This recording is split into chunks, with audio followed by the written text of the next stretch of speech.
There is a basic understanding part of it, जो अभी आपने बताया, जिसको हम थ्योरेटिकल पार्ट बोलते हैं। इसमें कैलकुलेटिव पार्ट भी है और इसमें प्रैक्टिकल पार्ट भी है। मैं जानना चाहूंगी कि आप मुझे और क्या बता सकते हैं इस बारे में, ताकि मुझे पता चले कि मेजोरिटी लोगों की अंडरस्टैंडिंग क्या है और मुझे कितना टाइम एक टॉपिक पर लगाना है। Is my understanding like I look at the placement of the planet Rashi and then Navmansha hmm.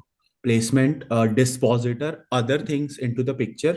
Hmm. And after that, if there is still confusion like whether it is strong or not, then also look at Shadbal. उसमें भी जो final ratio आता है like minimum one minimum होना minimum चाहिए। Percentage तो required. तो उसमें बेसिकली अगर वो वन से ज्यादा है एंड से इट्स एक्सॉल्टेड और नवमांशा में भी ठीक है, then basically it's safe to say that it will perform well. That is my understanding. I don't know the nitty gritties of it, but that is how I look at it practically. Like, ठीक है, ठीक है, तो today you will get something new. Nawams Tulya Rasi, and Ras Tulya Nawams, and I mean, both, which I mean, also determines the strength, especially Nawams Yeah, Tulya. I would like to talk about my understanding. हाँ please. Basically, Shadbal, the way I understand is it basically calculates the strength coming from Sthan Bal, Kal Bal, Naisargik, Cheshta Bal. Now the point is this much is fine. What my expectation is, how do we apply it? I applied. mean, these are different kind of strength. Hmm. So, for example, somebody has a good Digbal, but it is debilitating, let's hmm. say. Hmm. How does it play out? What are the yes. nuances? Yes. Yes. That's my expectation. या। Otherwise, we have all mugged up all the definitions. Yes. Yes. Yes. So I think that is what I'm trying to figure more about. ठीक है, ठीक है, perfect. That's what I am going to provide you today. See, शतबल एक इतना vast topic है जिसको 2-3 hours में कवर करना उसके साथ जस्टिस नहीं है। आप अगर किसी अच्छे इंस्टीट्यूट में पढ़ेंगे तो वो शतबल को, कैलकुलेटिव पार्ट, अंडरस्टैंडिंग पार्ट और उसका एप्लीकेशन पार्ट को 2 मंथ्स में उसको एक्सटेंड करेंगे। उसका अच्छा खासा उसके ऊपर क्वेश्चन पेपर रेडी होगा, जिसमें पता किया जाएगा कि स्पेशली मैथमेटिकल पार्ट को। मैंने इन इंस्टीट्यूशंस में क्या देखा, जहां मैथ्स को इतनी ज्यादा इंपॉर्टेंस दी जा रही है, वहां जब हम चार्ट को एनालाइज करते हैं या क्लाइंट की हेल्प करने की कोशिश करते हैं कि आप अपने किसी भी प्लैनेट को बेस्ट पॉसिबल वे में किस तरह से यूटिलाइज कर सकते हैं, वहां शतबल नहीं लिया जा रहा है और उसको मैथ्स तक रोक के रखा हुआ है। मूल त्रिकोण, साइन, ऐसी बातों पर ज्यादा इंपॉर्टेंस दी जा रही है। इसीलिए आपने बहुत सारे अच्छे एस्ट्रोलॉजर्स को देखा होगा कि वो बोलते हैं कि डिविजनल चार्ट्स में आप उच्चता नीचता नहीं लीजिए। जब हम मार्क्स की बात करेंगे तो ऑफ कोर्स उच्चता नीचता मैटर नहीं करती है, पर जब हम प्लैनेट की फीलिंग और उसके एनवायरनमेंट की बात करते हैं तब उच्चता नीचता मैटर करती है। प्लैनेट अगर किसी डिविजनल चार्ट में अच्छा हो रहा है बिकॉज ऑफ एग्जॉल्टेशन, तो उसको हम अनदेखा नहीं कर सकते हैं। हाँ, शतबल में उसको मार्क्स नहीं मिल रहे हैं। इसमें इसमें मुझे बताएगा कोई कि मरकरी को कितने मार्क्स मिले और क्यों मिले हैं। मरकरी इवन साइन में चला गया है तो ऑड मर, में उसको मिलते हैं मार्क्स मरकरी को। मरकरी को ऑड में मिलते हैं, राइट। हाँ, यहाँ पे वो इवन में चला गया D9 में। हाँ, और D1 में ऑड में था, हाँ। है ना। तो एक जगह मार्क्स मिले, एक जगह मार्क्स नहीं मिले, इसलिए मरकरी को 15 मार्क्स मिले। हम्म। सन के बारे में कोई बताएगा, क्यों मिले इतने मार्क्स? कहाँ बैठा था, कहाँ गया?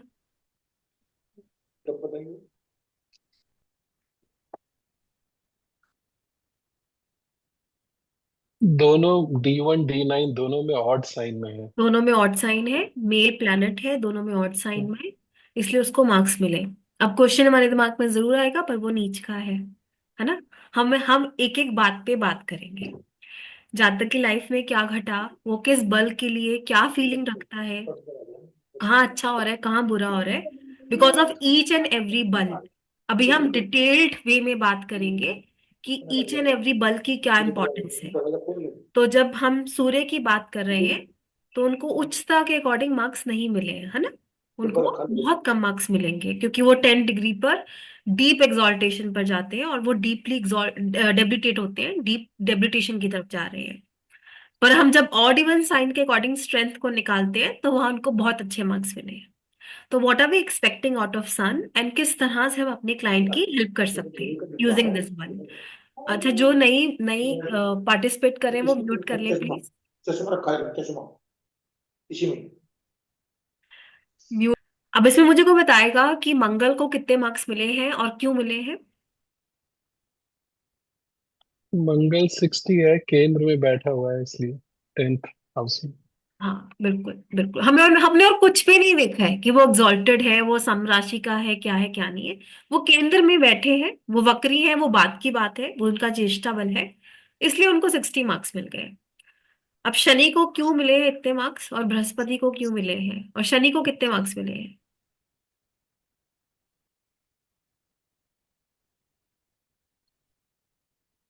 शनि 30 है, पल्फर हाउस में बैठा है। पनफरा हाउस में बैठा है, 2, 5, 8, 11 हमारे पनफर हाउसेस हैं।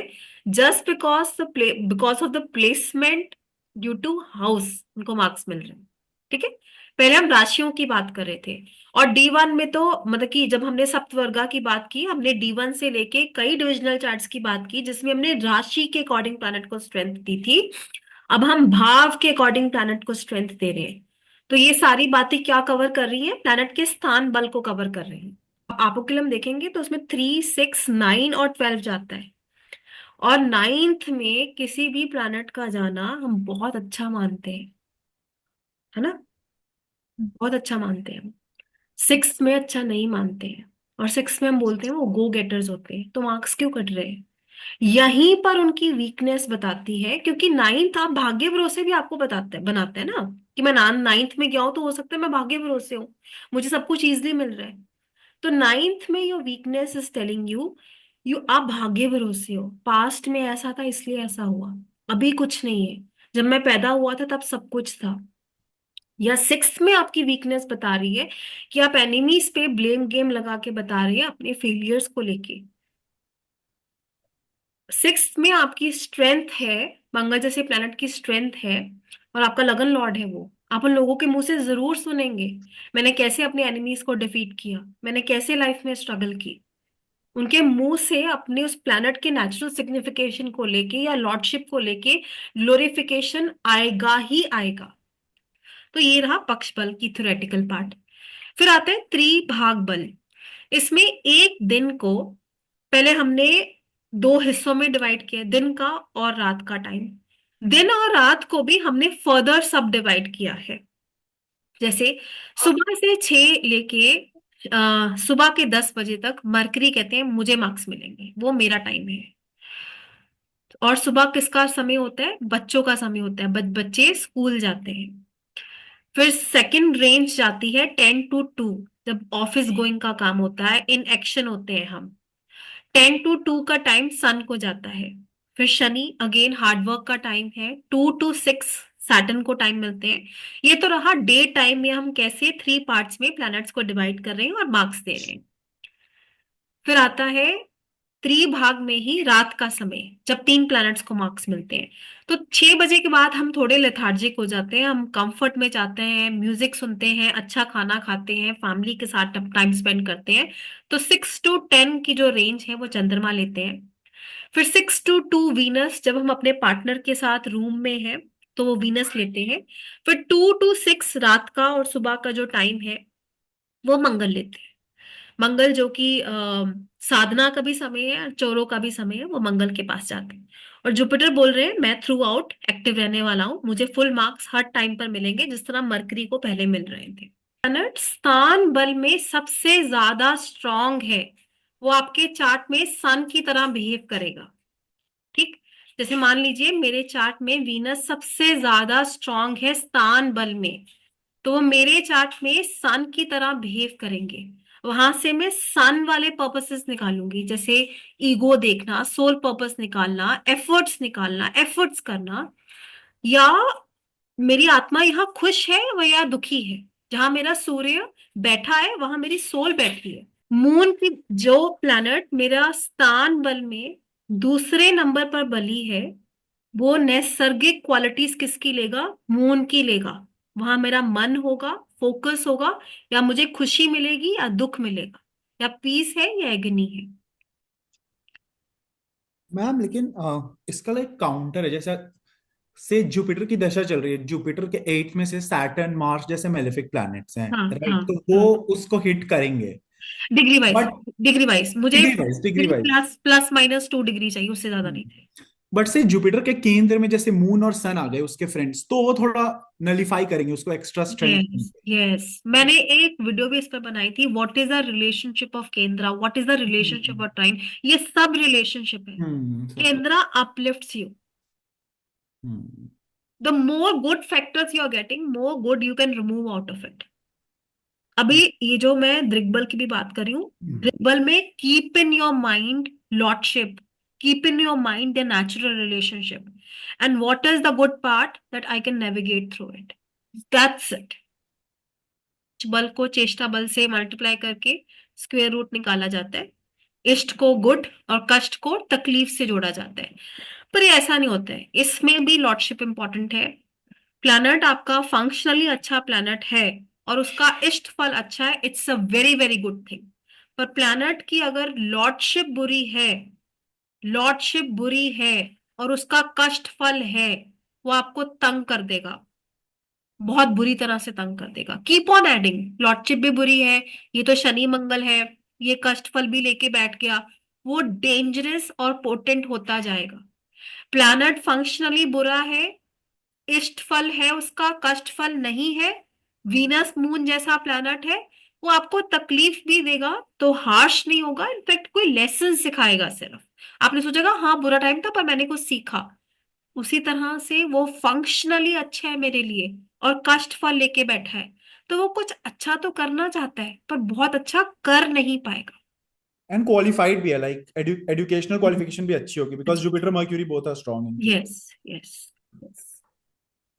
और even as per nadi also, जब शनि की एसोसिएशन वीनस के साथ होती है और शनि के आगे वीनस होते हैं, तो वो मॉनेटरी पॉइंट ऑफ व्यू से बहुत अच्छा होता है। हाँ वो तो 11th में तो है ही। हाँ, और फिर पर जब वो मूव कर रहे हैं तो उनको केतु मिले, that gives you a cut also, क्योंकि शनि का ना ही सिर्फ एसोसिएशन ट्राइन की, उस उनकी शनि की मूवमेंट भी बहुत इंपॉर्टेंट होती है, कि उनको केतु मंगल मिले, that will give challenges unless you are doing technical work, unless you are into astrology.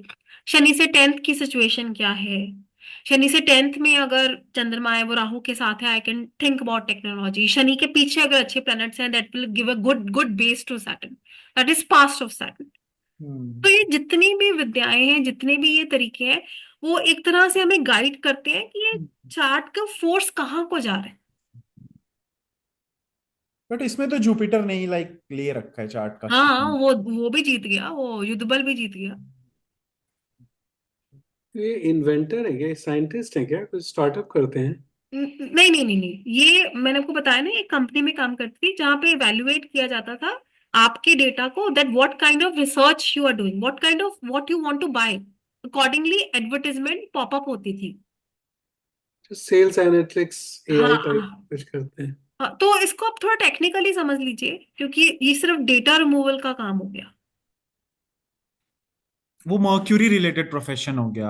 Yes yes, advertisement है हाँ ना। एग्जॉल्टेड। मैम धनु लग्न में सैटर्न को आप सम मानती हैं, आकारक मानती हैं, क्या मानती मैं इसको सम मानती हूँ, पर जब पैसे की बात आती है तब तो ये बहुत अच्छे प्लैनेट है। और क्योंकि मेरा सेकेंड लॉर्ड 11th में बली होता है, तो मैं इन लोगों को ये भी बोलती हूँ कि आपकी सेविंग्स ही आपके गेन्स का रीजन बनती है, क्योंकि आपका सेकेंड आपके 11th में उच्च का होता है।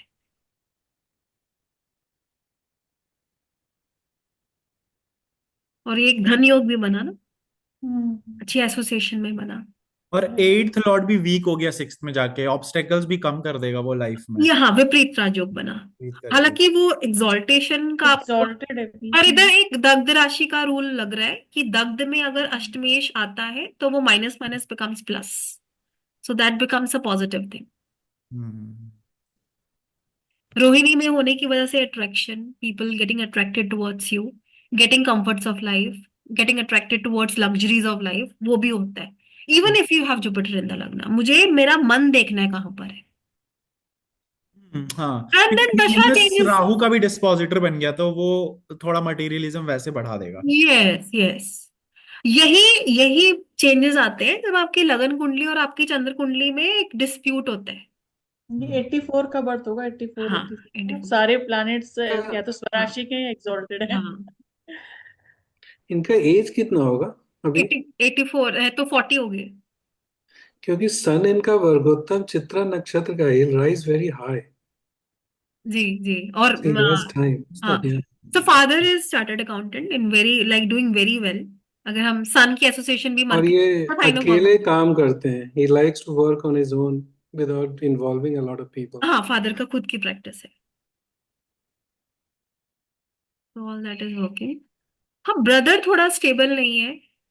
अगर मैम फिर हम शेड्यूल को कैसे सम अप करें? अब लास्ट आप थोड़ा सा अब बताइए आप कि मुझे अब आप मुझे बताओ शेड्यूल। नहीं, आप बताइए, हम आपके मुंह से सुनना है, शेड्यूल को आप कैसे सम अप करोगे? नहीं, आप मुझे अब बताएंगे। हमारी लाइफ में मतलब एनालिसिस करते समय क्या इंपॉर्टेंस है, हमें कितना उसे वेटेज देना चाहिए। जो मैंने कंक्लूजन लगाया, मुझे जो हाँ, सबसे अट्रैक्टिव पार्ट लगा, मैं आप बोल रही है कि इंडिविजुअल लेवल पे वो जो परसेंटेज रेशियो आप देख रही थी वो नहीं है? वो इम्पोर्टेंट है, वो इम्पोर्टेंट है। इष्टफल कष्टफल में भी लॉर्डशिप इम्पोर्टेंट है। नॉट कि इष्टफल अच्छा हो गया तो दशा अच्छी जाएगी, नो। बाकी फैक्टर्स कहाँ गए? उसकी प्लेसमेंट क्या है, उसका योगा क्या है, उसकी लॉर्डशिप क्या है, वो कहाँ बैठे है, क्या कर रहा है, वो कहाँ गए फिर? How ishtaphala and kashtaphala is deciding everything for my dasha? नहीं। ठीक है। मैम आज का वेबिनार जो है वो इस तरह का है जैसे कि साइंटिस्ट को एक्सपेरिमेंट करता है और इंस्ट्रूमेंट उसको फॉल्स पॉजिटिव और नेगेटिव भी देता है। तो जब तक हम ह्यूमन इंटरप्रिटेशन नहीं करेंगे, हम उन फॉल्स पॉजिटिव और नेगेटिव इंटरप्रिटेशन को रिमूव नहीं कर पाएंगे। तो आज काफी कुछ मतलब कि सीखने को मिला है। मतलब ऐसी ऐसी चीजें मतलब जो कि काफी न्यू है। ऐसा हम्म। नहीं है कि मतलब कि काफी कुछ ऐसा है कि इन्हीं से ही हम कोई नई प्रेडिक्शंस भी कर सकते हैं, जैसे कि आपने बताया ना। फर्स्ट हाउस में। हाँ, तो जयदीप इज देख लो, आपका तो वेरी, फर्स्ट हाउस में भी हो गया, हाँ दिग्बलिक भी हो गया, सब कुछ हो गया। हाँ हाँ, he is very analytical and like to the point, very precise also. I और साइन क्या है लगन में? साइन क्या है? और और मरकरी का दशा भी चल रहा है। और मेरा भी like Jupiter and mercury both aspects लगना, सो हाँ मतलब ये। लेकिन वो जो मार्स और सैटर्न आपने जो बोला है, मार्स और सैटर्न का कंजंक्शन 10th हाउस में, आपको तो you will be a very big real estate merchant. You will have big real estate company. It's a big yoga for real estate. real estate, yes. Even as per Uh, study, if Saturn is with Mars, that is for real estate. If in a good uh, combination, good trine, lot of money will come. DLF या हीरानंदन ही बन जाऊंगा। तो फिर इसको यही and करते हैं।